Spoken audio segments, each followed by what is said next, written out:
Gadis 17 tahun ini jatuh dari ketinggian 21.000 kaki dalam kondisi patah tulang, berusaha mencari ibunya dan bertahan hidup selama 11 hari di dalam hutan Amazon sendirian, meskipun tubuhnya sudah digerogoti serangga dan belatung.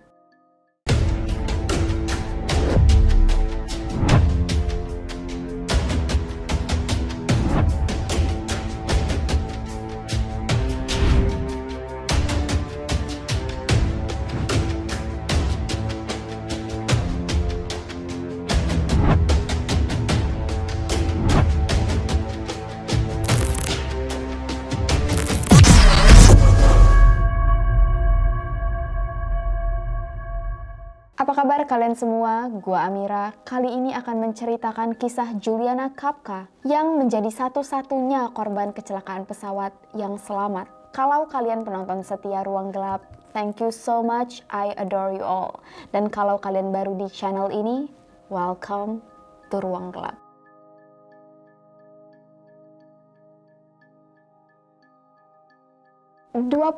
Desember 1971, setelah mengikuti upacara kelulusan SMA, Juliana dan ibunya Maria berangkat ke Pucallpa, Peru untuk menemui ayahnya dengan penerbangan Lanza Flight 508. Cuaca saat itu memang sangat buruk, tapi entah kenapa pesawat tetap dipaksa diterbangkan.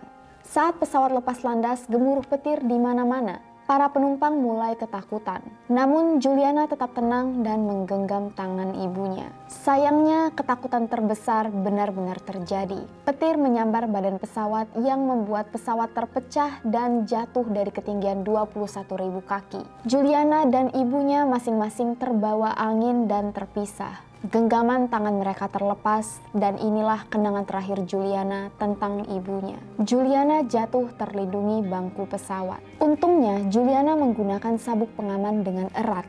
Hingga saat jatuh bebas dari udara, dia tetap dalam kondisi terduduk di atas kursi penumpangnya. Saat terjun bebas, ia sempat melihat hutan dari atas, lalu hilang kesadaran.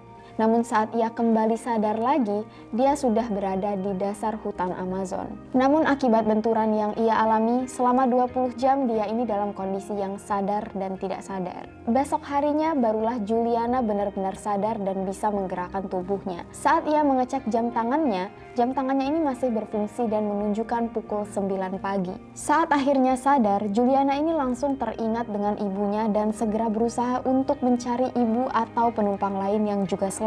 Di sini dia menyadari bahwa kacamatanya hilang dan satu sepatunya juga hilang. Juliana harus menginjakkan satu kakinya yang masih menggunakan sepatu terlebih dahulu untuk memastikan tanah yang ia pijak tidak berbahaya dan tidak ada hewan buas sebelum akhirnya melangkahkan satu kakinya yang telanjang ini. Ia merasakan sakit yang sangat hebat. Tulang dada dan pundaknya patah, lengan kirinya terkoyak terbuka, dan satu matanya itu bengkak hingga ia hanya bisa melihat dengan satu mata saja. Juliana memiliki kemampuan bertahan hidup di alam liar. Kedua orang tua Juliana ini merupakan peneliti alam. Ibunya, Maria Kopka, seorang ahli ilmu burung.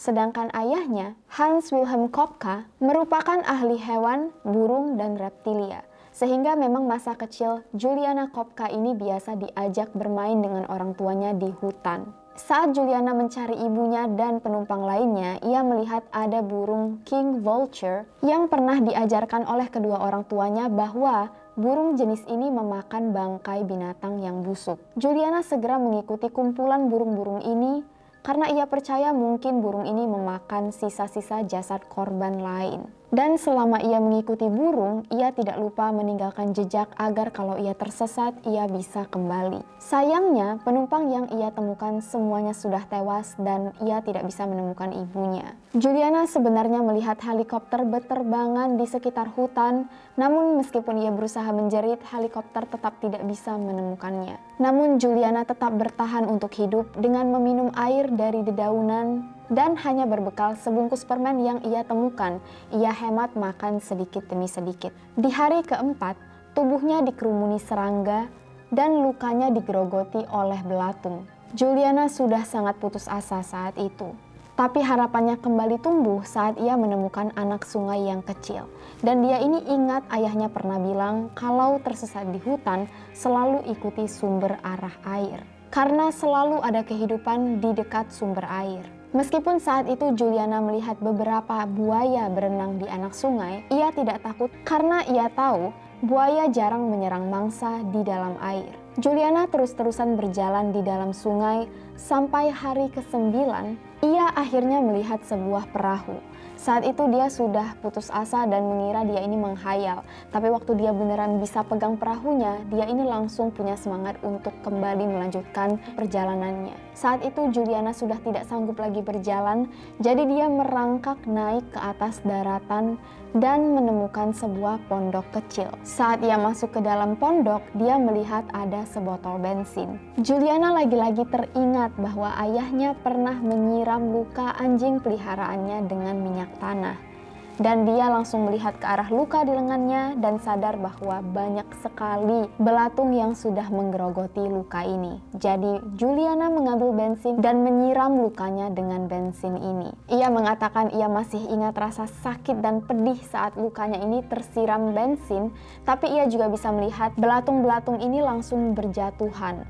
Nah, beberapa belatung masih berusaha untuk masuk ke dalam lukanya, sehingga Juliana harus mencabuti belatungnya satu persatu dengan tangannya sendiri. Kira-kira dia hitung ada 30 belatung yang ia cabut dari lukanya sendiri. Juliana memiliki kemampuan berbahasa asing. Setelah menemukan pondok, esok harinya akhirnya suku Peru menemukan Juliana yang meminta tolong. Awalnya mereka kira Juliana ini semacam dewi karena kulitnya sangat putih dan rambutnya ini pirang. Tapi untungnya Juliana ini bisa berbahasa Spanyol, di mana suku Peru memang menggunakan bahasa Spanyol. Dan disinilah Juliana menjelaskan kalau dia sebenarnya korban pesawat yang jatuh. Suku Peru segera membawa Juliana keesokan harinya ke rumah sakit daerah terdekat, dan Juliana menjadi satu-satunya korban yang selamat dengan utuh. Karena ternyata bensin yang disiram oleh Juliana ke lengannya ini memang berhasil mencegah infeksi di lukanya sehingga lengannya tidak perlu diamputasi.